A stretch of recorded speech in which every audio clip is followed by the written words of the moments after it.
맞습니다. 네. 오늘 하나님께서 주시는 말씀 보도록 하겠습니다.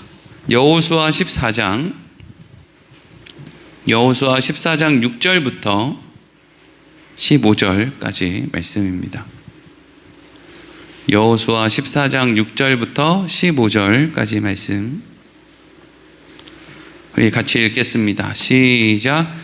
그때 유다 자손이 길갈에 있는 여호수아에게 나오고 그니스 사람 여분네의 아들 갈렙이 여호수아에게 말하되 여호와께서 가데스 바네아에서 나와 당신에게 대하여 하나님의 사람 모세에게 이르신 일을 당신이 아시는 바라. 내 나이 40세에 여호와의 종 모세가 가데스 바네아에서 나를 보내어 이 땅을 정탐하게 하였으므로 내가 성실한 마음으로 그에게 보고하였고 나와 함께 올라갔던 내 형제들은 백성의 간담을 높게 하였으나 나는 내 하나님 여호와께 충성하였으므로 그날에 모세가 맹세하여 이르되 내가 내 하나님 여호와께 충성하였은즉 내 발로 밟는 땅은 영원히 너와 내 자손의 기업이 되리라 하였나이다. 이제 보소서 여호와께서 이 말씀을 모세에게 이르신 때로부터 이스라엘이 광야에서 방황한 이 45년 동안을 여호와께서 말씀하신 대로 나를 생존하게 하셨나이다. 오늘 내가 85세로 돼 모세가 나를 보내던 날과 같이 오늘도 내가 여전히 강건하니 내 힘이 그때나 지금이나 같아서 싸움에나 출입에 감당할 수 있으니 그날에 여호와께서 말씀하신 이 산지를 지금 내게 주소서. 당신도 그날에 들으셨거니와 그곳에는 아낙 사람이 있고 그 성읍들은 크고 견고할지라도 여호와께서 나와 함께 하시면 내가 여호와께서 말씀하신 대로 그들을 쫓아내리이다 하니 여호수아가 여분네 아들 갈렙을 위하여 축복하고 헤브론을 그에게 주어 기업을 삼게 하매 헤브론이 그니스 사람 여분네 아들 갈렙의 기업이 되어 오늘까지 이르렀으니 이는 그가 이스라엘의 하나님 여호와를 온전히 쫓았음이니라. 헤브론의 옛 이름은 기랏 아르바라. 아르바는 아낙 사람 가운데에서 가장 큰 사람이었더라. 그리고 그의 땅에 전쟁이 그쳤더라. 아멘. 오늘은 이 산지를 지금 내게 주소서 하는 제목으로 말씀을 함께 나누도록 하겠습니다.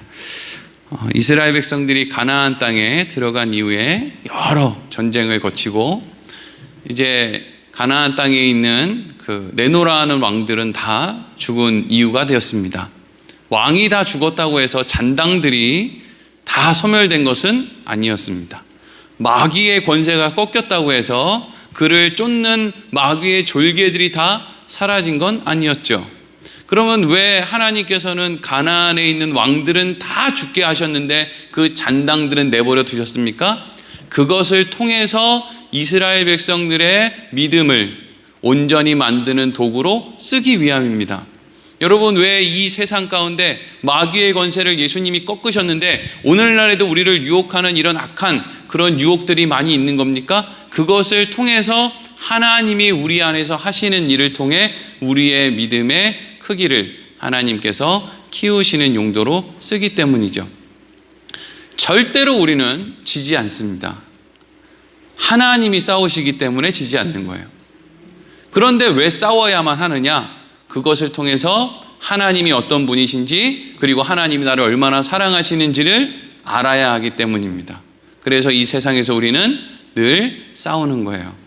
나와 싸움, 유혹과 싸움, 이러한 싸움을 싸우는 것이죠. 그러던 중에 하나님께서 여호수아에게 찾아오셔서 이렇게 말씀하시죠. 여호수아야, 너는 이제 늙었다. 참 하나님 섭섭하게 제가 뭐 늙은 거 모르는데 이거 알려주시는 겁니까? 저도 아침마다 거울 보면 압니다. 저 늙은 거.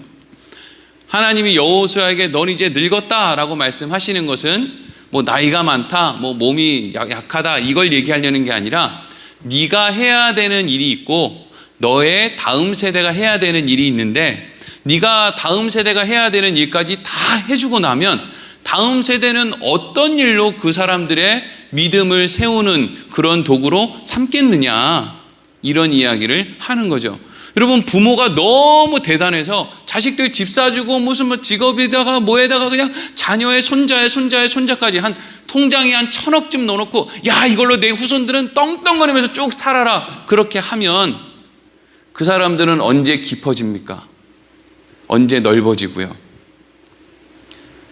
그 한 사람의 조상 때문에 그 자손들 다 망하는 거예요. 그 사람 때문에 다 사는 게 아니고요. 여러분, 좀 없어 봐야죠. 고민을 좀 해봐야죠. 그래야 사람이 사람 되는 거 아닙니까? 자식이 아픈데 그 자식들에게 병원비 쓸 돈이 없어서 발을 좀 동동 굴러봐야죠. 그래야 옆집 애가 아프다 그럴 때 돈 없는 그 집 부모의 마음을 알아서 없는 형편에 나눠줄 수 있는 깊이가 생길 거 아닙니까? 그런데 우리는 마치 내가 다 해줘야 될 것처럼 착각을 한단 말이죠. 그래서 하나님께서는 여호수아에게, 여호수아야, 네가 가나안에 있는 잔당들 전부 다 없앨 필요가 없다. 너의 후손들이 그 잔당을 몰아내는 일을 해야지. 너는 어지간히 해라, 이거죠. 그래서 여호수아에게 하나님이 너 이제 늙었다라는 말씀과 함께 무슨 이야기를 하셨습니까? 너는 이제 각 지파별로 가나안 땅을 분배해줘라. 아직 가나안 땅에 있는 원래 살고 있었던 원주민들, 그런 사람들이 여전히 가나안 땅을 떠나지 않고 거기에서 이를 부득부득 갈면서 이스라엘 백성을 향해서 그렇게 공격에 눈초리를 하고 있는데, 그 사람들이 여전히 있음에도 불구하고 여호수아야, 너는 이제 싸우지 말고 각 지파에게 땅을 나눠줘서 그 사람들이 그 땅에 있는 잔당들을 소탕하는 그 과정을 통해서 하나님이 어떤 분인지, 가나안 땅은 하나님이 어떻게 주신 것인지 그것을 확인할 수 있게 해라. 이것이 지난 시간의 말씀이었고요. 그래서 지난 시간 말씀부터 오늘 본문 말씀 바로 앞에 14장 5절까지는 하나님의 명령에 따라서 여호수아가 요단강 동편에 있는, 그래서 루벤 지파, 갓 지파, 므낫세 반 지파에게 요단 동편에 있는 땅을 분배하는 내용이 이제 기록되어 있어요. 그리고 오늘 본문의 말씀이 나오고 그 다음에는 이제 요단 서쪽에 있는 땅을 각 지파에게 분배하는 내용이 이제 나올 거예요. 요단 동편에 있는 두 지파와 반 지파, 합해서 두 지파 반의 지파에다가 땅 분배를 해준 이후에 이제 요단 서쪽에 있는 각 지파별로 땅을 분배해 주려고 할 때 제일 먼저 누가 여호수아를 찾아오느냐? 그게 오늘 말씀에 갈렙이라고 하는 사람이 여호수아를 찾아왔다는 거예요. 여기까지 말씀이 잘 정리가 되셨을 것 같습니다. 그래서 오늘 6절 여기로 이어지는 거예요. 읽겠습니다. 시작. 그때 유다 자손이 길갈에 있는 여호수아에게 나오고 그니스 사람 여분네의 아들 갈렙이 여호수아에게 말하되, 여호와께서 가데스 바네아에서 나와 당신에게 대하여 하나님의 사람 모세에게 이르신 일을 당신이 아는 바라. 아멘. 여러분, 가나안 땅을 정복하는 과정 속에서 항상 거점이 되는 땅은 어디냐면 길갈이라는 곳이에요. 길갈. 여러분들 기억나실지 모르겠는데 이스라엘 백성들이 요단강을, 가장 범람하는 때에 요단강을 마른 땅처럼 가르고 건널 때 하나님이 거기에 있는 돌 12개를 가지고 나와라, 그래서 그것을 기념비로 세워라 라고 했던 땅이 길갈이라는 곳이에요. 그래서 길갈에 있는 12개의 돌을 보면 이스라엘 백성들은 무엇을 확인하느냐 하면, 가나안 땅은 하나님이 우리에게 주신 것이지 우리의 실력으로 얻은 것이 아니지, 이게 상징, 12개의 돌이 상징하는 거예요. 그래서 그것을 거점으로 어디를 공격하든지 간에 갔다가 다시 길갈로, 어디를 가도 다시 길갈로 돌아오는 거예요. 그리고 돌아오면 뭘 확인하는 거예요? 어느 곳도 하나님이 주시지 않고는 우리가 얻을 수 있는 것이 없다라는 것을 확인하게 되는 거죠. 여러분, 우리가 교회마다 뭐가 달려있죠? 십자가가 달려있어요. 그러면 그 십자가는 우리에게 뭘 이야기해 줍니까? 너희들의 실력으로는 할 수 없다. 하나님이 예수 그리스도를 통해서 너희에게 해야 되는 일을 다 하셨다. 우리는 하나님의 은혜 안에서 이미 승리한 삶을 살아간다. 이게 십자가가 우리에게 주는 메시지예요. 그러니까 십자가를 바라볼 때 우리는 발을 동동 구를 필요가 없어요. 왜? 예수님이 이기셨다는 거니까. 길갈에 세워진 12개의 돌을 바라볼 때 이스라엘 백성들은 발을 동동 구를 필요가 없어요. 왜? 하나님이 요단강을 마른 땅처럼 건너서 가나안 땅을 우리에게 주셨다라는 것을 기록해 놓은 장소가 바로 길갈이기 때문이죠. 그래서 그 길갈에 가나안 땅에 있는 굵직굵직한 성을 다 정복하고 이제는 거기 있는 왕들을 다 소멸시킨 다음에 다시 길갈에서 각 지파를 땅을 분배하고 있는데 그때 갈렙이 여호수아에게 찾아왔어요. 그리고 과거에 지금부터 약 40여 년 전에 여호수아와 갈렙이 처음 가나안 땅을 정탐했던 때의 이야기를 지금 갈렙이 여호수아에게 하고 있는 거예요. 여러분, 갈렙은 여호수아와 함께 어쩌면 이스라엘에서는 가장 명망 있는 지도자 중에 한 사람이었을 거예요. 아마 나이도 지금 여호수아와 함께 거의 제일 많은 사람이겠죠. 왜? 출애굽 1세대들은 다 광야에서 죽었으니까 살아있는 사람, 가나안에 들어온 사람은 딱 둘밖에 없는데 이 두 사람이 나이가 제일 많을 거 아니에요. 근데 갈렙이 지금 무슨 이야기를 하느냐? 6절에서 9절 말씀 읽겠습니다. 갈렙이 얘기하는 거예요. 시작. 그때 유다 자손이 길갈에 있는 여호수아에게 나오고 그니스 사람 여분네 아들 갈렙이 여호수아에게 말하되 여호와께서 가데스 바네아에서 나와 당신에게 대하여 하나님의 사람 모세에게 이르신 일을 당신이 아는 바라. 내 나이 40세에 여호와의 종 모세가 가데스 바네아에서 나를 보내어 이 땅을 정탐하게 하였으므로 내가 성실한 마음으로 그에게 보고하였고 나와 함께 올라갔던 내 형제들은 백성의 간담을 높게 하였으나 나는 내 하나님 여호와께 충성하였으므로 그날에 모세가 맹세하여 이르되 내가 내 하나님 여호와께 충성하였은즉 내 발로 밟는 땅은 영원히 너와 내 자손의 기업이 되리라 하였나이다. 아멘. 지금 갈렙이 무슨 얘기하는 거예요? 40년 전에 모세가 12명의 정탐꾼을 가나안 땅에 보낼 때 그때 에브라임 지파의 대표가 여호수아였고 유다 지파의 대표가 갈렙이었다는 거예요. 그래서 두 사람이 충실하게 거기에 있는 것을 다 하나하나 보았다는 거예요. 대충 본 게 아니라 아주 꼼꼼하게 살펴봤다는 것이죠.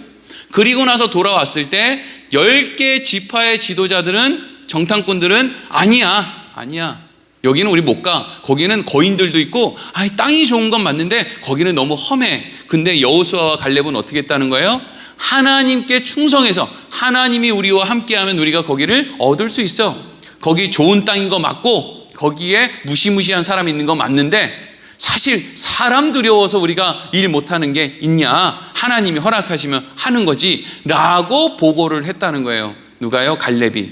근데 갈렙이 그렇게 보고했을 때 모세가 갈렙에게 뭐라고 얘기했다는 거예요?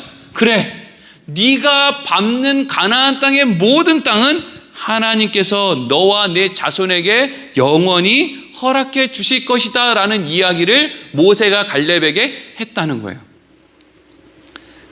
그러니까 지금 갈렙이 여호수아에게 찾아와서 지금 그 얘기하는 거예요. 예전에 우리가 가데스 바네아에서 정탐꾼 역할을 해서 정탐하고 돌아와서 우리가 모세한테 이러이러한 얘기를 했을 때 결국에는 어쨌든 결과는 어그러져서 우리가 가나안 땅에 그때는 들어가지 못했지만 그때 모세가 나에게 약속했던 거 너도 알지?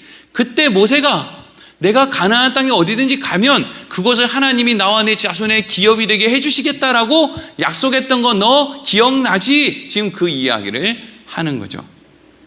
그럼 갈렙은 도대체 무슨 이야기를 하려고 옛날 이야기를 지금 들먹거리고 있는가? 10절에서 12절입니다. 읽겠습니다. 10절에서 12절 시작. 이제 보소서 여호와께서 이 말씀을 모세에게 이르신 때로부터 이스라엘이 광야에서 방황한 이 45년 동안을 여호와께서 말씀하신 대로 나를 생존하게 하셨나이다. 오늘 내가 85세로 돼 모세가 나를 보내던 날과 같이 오늘도 내가 여전히 강건하니 내 힘이 그때나 지금이나 같아서 싸움이나 출입에 감당할 수 있으니 그날에 여호와께서 말씀하신 이 산지를 지금 내게 주소서.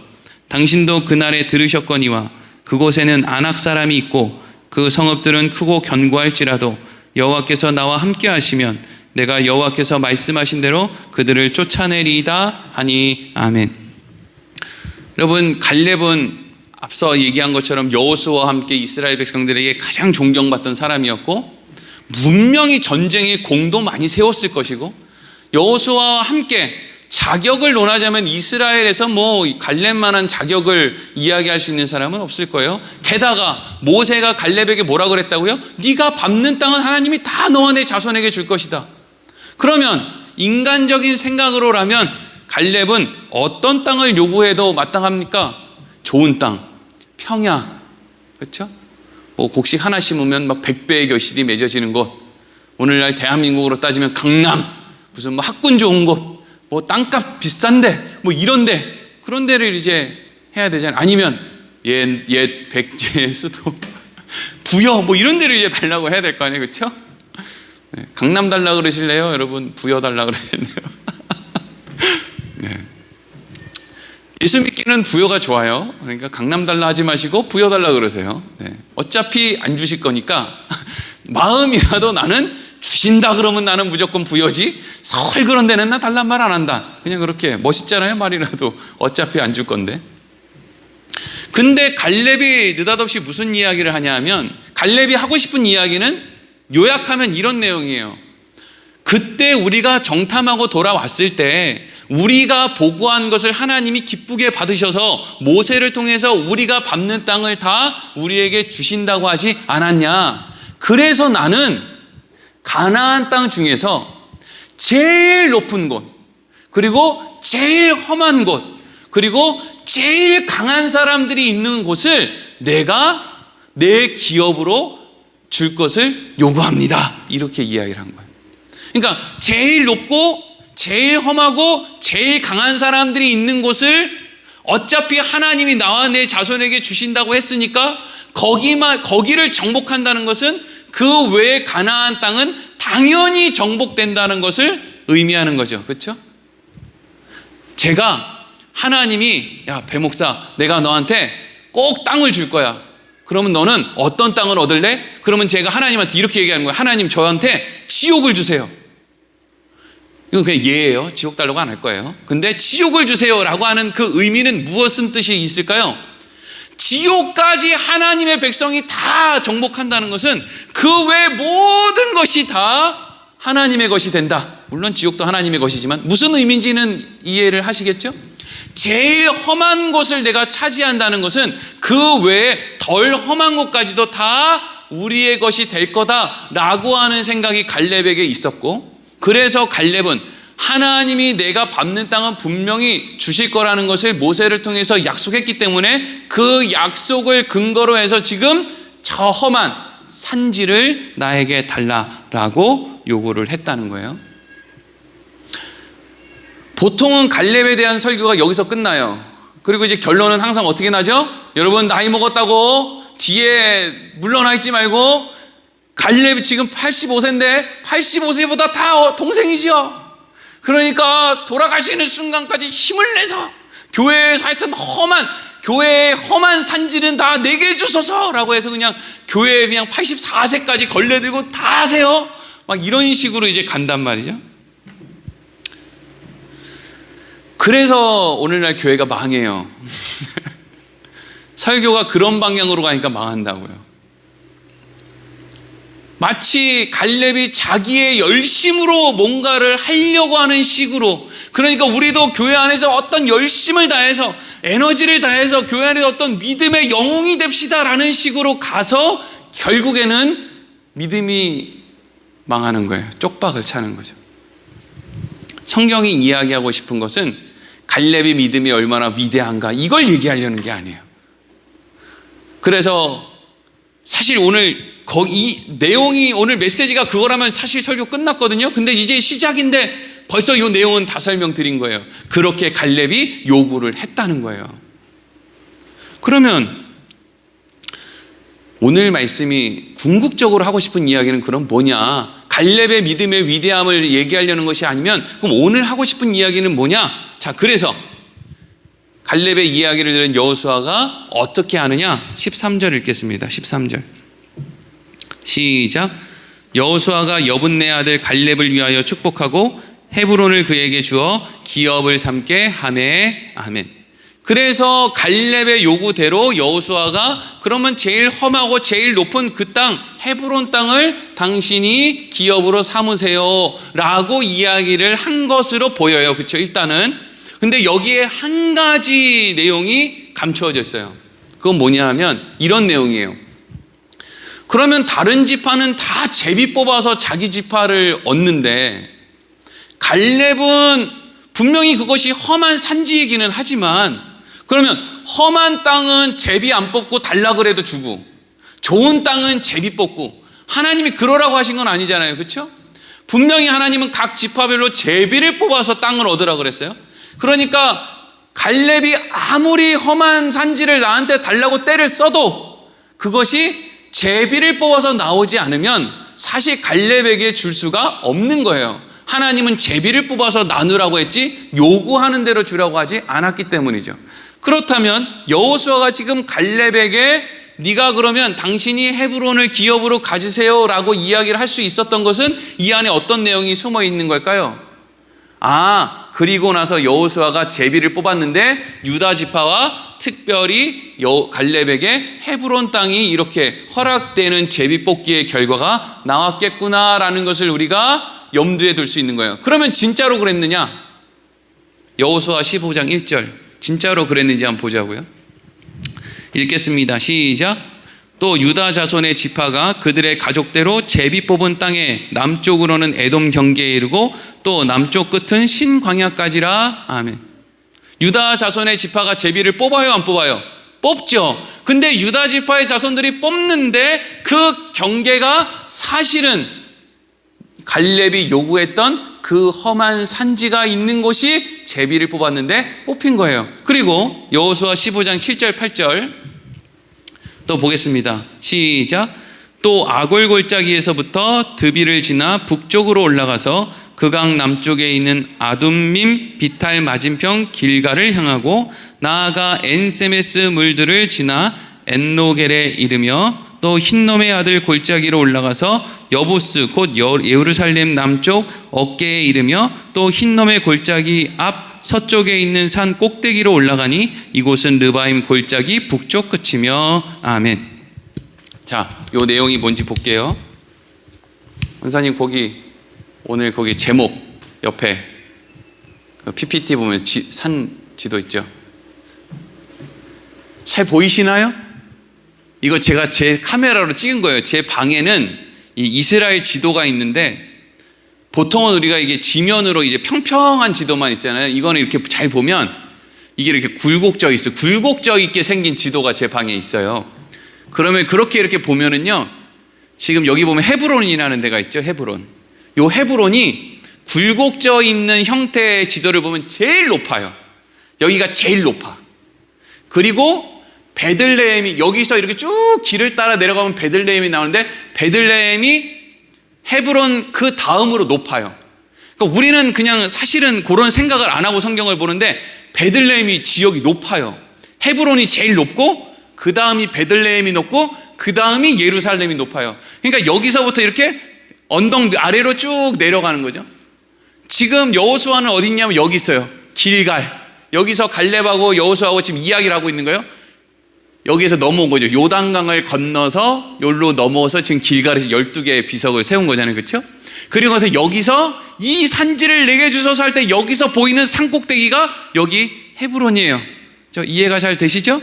그런데 지금 갈렙이 유다 지파가 제비를 뽑았는데 어디가 됐는데 여기 잘 보세요. 헤브론, 베들레헴, 예루살렘 요거 잘 기억하세요? 다음 사진 보여주세요.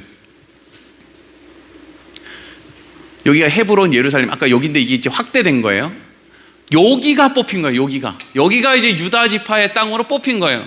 그래서 이거는 뭐 갈렙이 나 저 땅 줘 해서 준 게 아니라 뽑았는데 여기가 나왔고 여기에 있기 때문에 헤브론을 얻게 되었다라는 것으로 연결되는 거죠. 그러니까 어거지 써서 그게 좋은 땅이든 나쁜 땅이든 한 게 아니라 제비를 뽑아서 거기에서 갈렙이 헤브론을 얻게 되었다라는 거예요.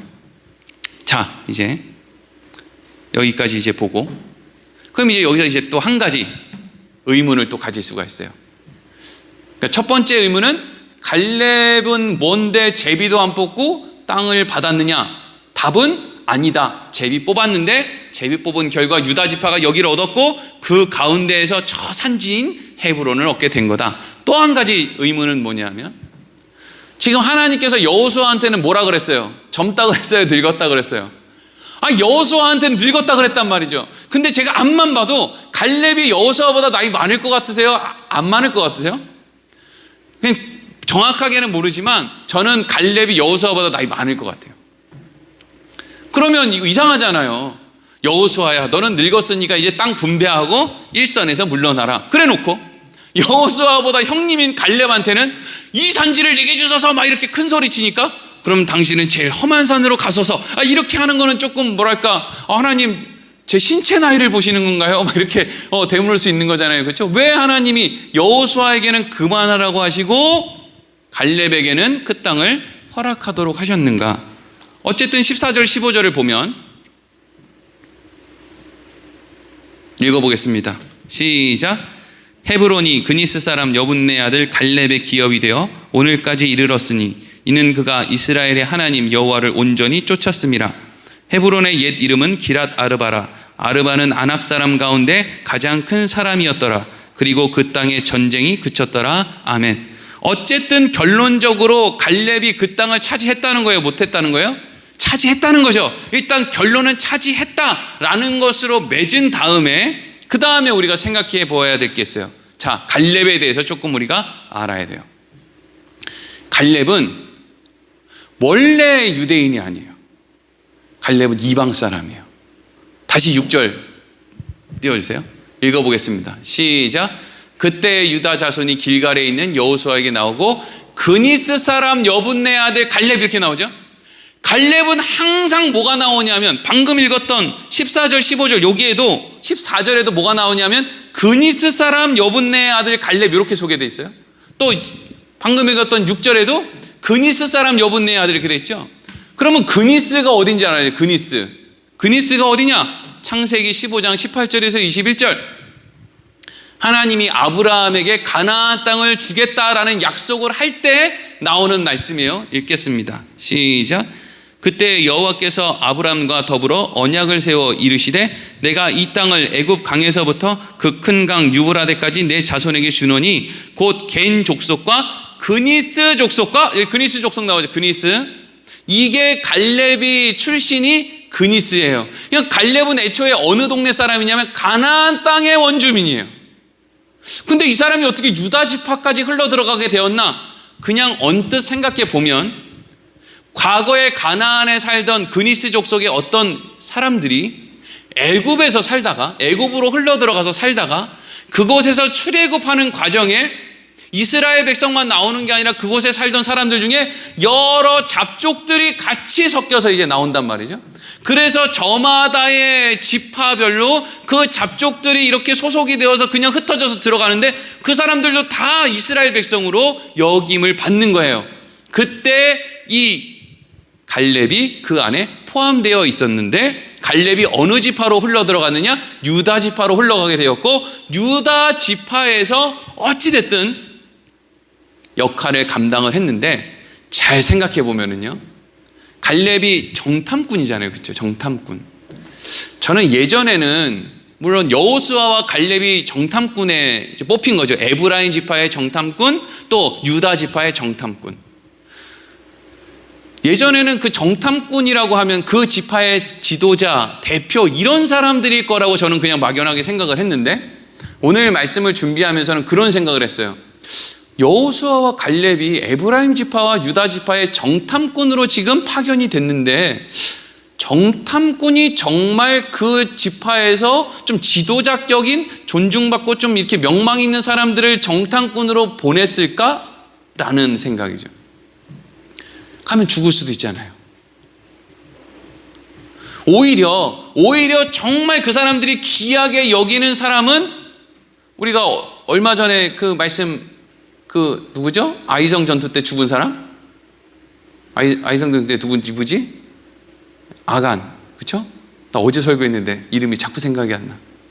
아간 같은 경우에는 유다 지파의 장자의 계열을 따라오던 사람이잖아요. 그렇죠? 근데 그런 사람들이 만약에 지도자 중에 지도자가 정탐꾼으로 파견이 됐다면 아간이 가야 됐을 수도 있죠. 근데 아니지. 시기적으로 봤을 때 아간은 너무 어렵겠지. 아간의 아버지였던 갈미나 아니면 하여튼 너무 그렇게까지 가지는 말고, 그러니까 지금 생각해 보면 갈렙이 정탐꾼으로 뽑혔다는 것은 갈렙은 어쩌면 유다 지파에서는 죽어도 그만 살아도 그만인 사람은 아니었을까. 여호수아가 정탐꾼으로 파견됐다는 건 그곳에 가서 그냥 정탐하다가 죽어도 그만인 그냥 그 정도의 인물은 아닐까라는 생각을 할 수 있단 말이죠. 그러면 어쨌든 유다 지파에서 가장 명망 있는 사람은 아간인데 지금 아간은 일단 죽었어요. 그리고 지금 자신이 밟는 땅은 하나님이 다 주시겠다는 약속을 가지고 갈렙이 왔는데 이 갈렙은 이방인 출신이에요. 그런데 이방인 출신이 유다 지파로 소속이 되어서 유다 지파의 역할을 지금 감당하고 있는 거예요.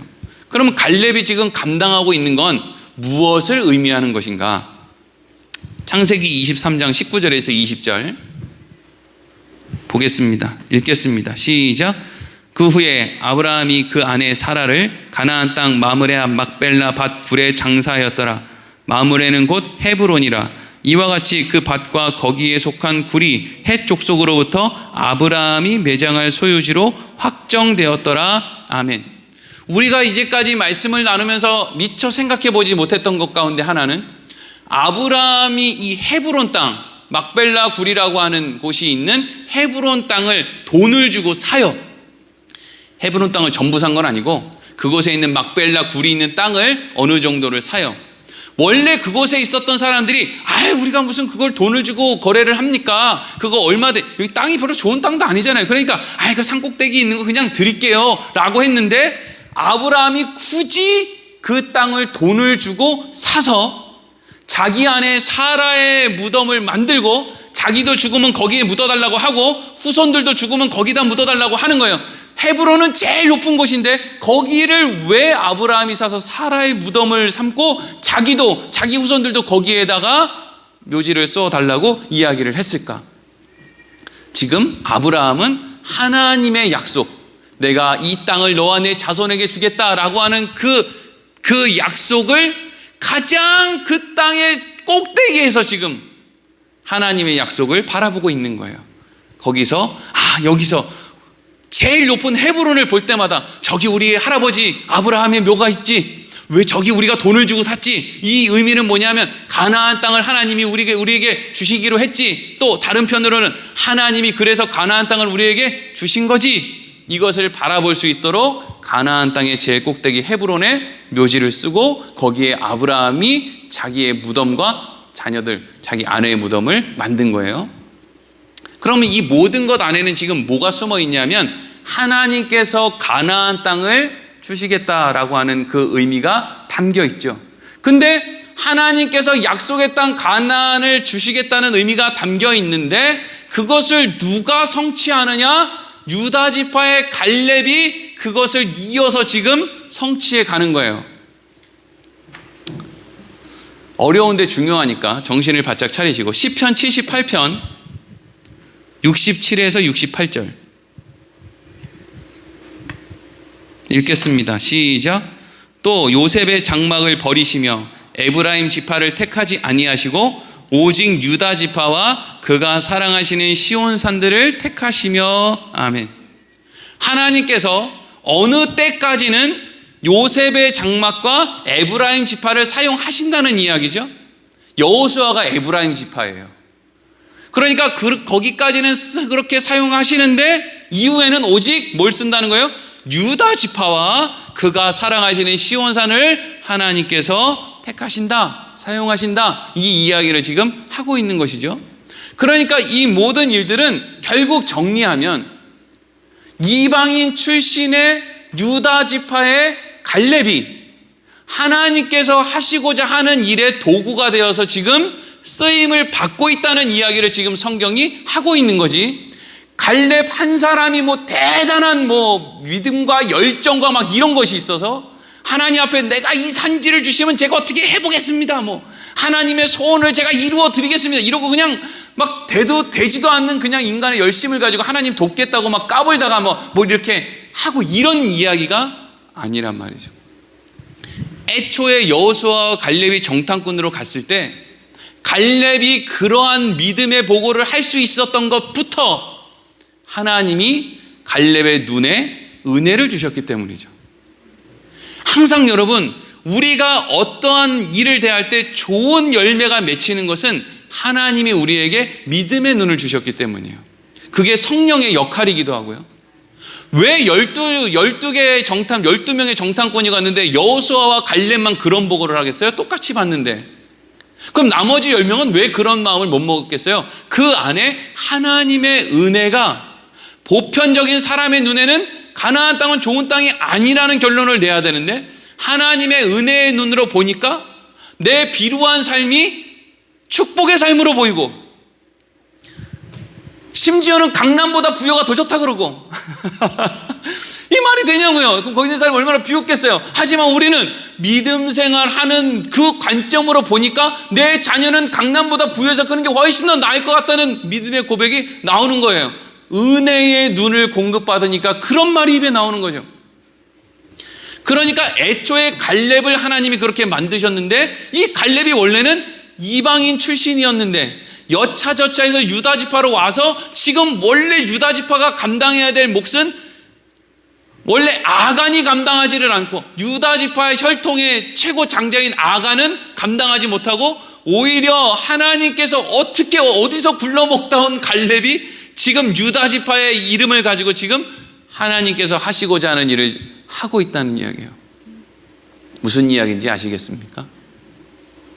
우리는 이런 걸 볼 때 하나님은 하나님의 일을 해내고야 마시는구나, 이걸 아는 거죠. 이게 여러분 신앙생활 할 때 너무 중요한데 저는 이걸 목사가 되고 나서 알았어요. 오늘 요즘에 우리 그 온유 친구들이 교회에 오거든요. 교회 여기 와서 방방 타고 놀아요. 옛날에는요, 제가 무슨 마음을 먹었냐면 소위 제가 가지고 있는 제 교육 전도사 때 믿음의 그 열심을 가지고 무슨 생각을 했냐면 저것들 교회 예배 안 나올 거면 교회 와서 괜히 방방 타고 이러면은 저거 우리 손해인데, 이걸 믿음이라고 생각했어요. 우리 교회 와서 예배 안 드릴 거면 니네 교회 오지 마, 이런 식으로 얘기를 했다고요. 그리고요, 어디 이제 중고등부 수련회를 가는데 봉고차에서 처음 교회 나온 애들이 무슨 CCM 뭐 교회 찬양을 들어요. 그러니까 봉고차 맨 뒤에 앉아가지고 당연히 핸드폰 꺼내놓고 거기서 막 가요 틀어놓고 지들끼리 막 좋다고 막 이렇게 하잖아요. 교회 수련회를 갈지언정 걔네들은 지금 놀러 가는 거란 말이에요. 그러면 정말 하나님을 믿는 믿음이 있으면 거기서 걔네들이 가요를 듣든 뽕짝을 듣든 무슨 뭐 락 음악을 듣든 그게 무슨 큰 상관이 있냐고요. 어차피 그 봉고차에서 벗어나면 우리가 안 보이는 데서는 그거 다 듣는데, 근데 제 아내는 소위 그 믿음의 열심이라는 마음 때문에 어떻게 했냐면, 야, 너 교회에서 지금 수련회 가는데 무슨 가요를 들어! 그게 믿음이 없는 거예요. 그냥 믿음이 얼마나 없었던 거예요. 정말 하나님을 믿는 믿음이 있었다면 이방인으로 굴러들어온 유다 지파의 그 혈통에도 들지 않는 그 사람을 통해서 하나님이 그 갈렙을 통해서 이러한 하나님의 역사를 이루어갔다는 걸 믿는다면, 그걸 좀 안다면 우리가 훨씬 더 여유 있었을 텐데, 교회 한번 빠진다고 애들 끌고 가서 쥐잡듯이 두드러 패지 않았을 텐데, 그래서 부모님 돌아가시면 이제는 자유다, 그리고 교회를 떠나게 되는 그런 일들의 씨앗은 심지 않았을 텐데, 여러분 그런 식으로 해서 신앙이 전수가 되면 얼마나 좋을까요?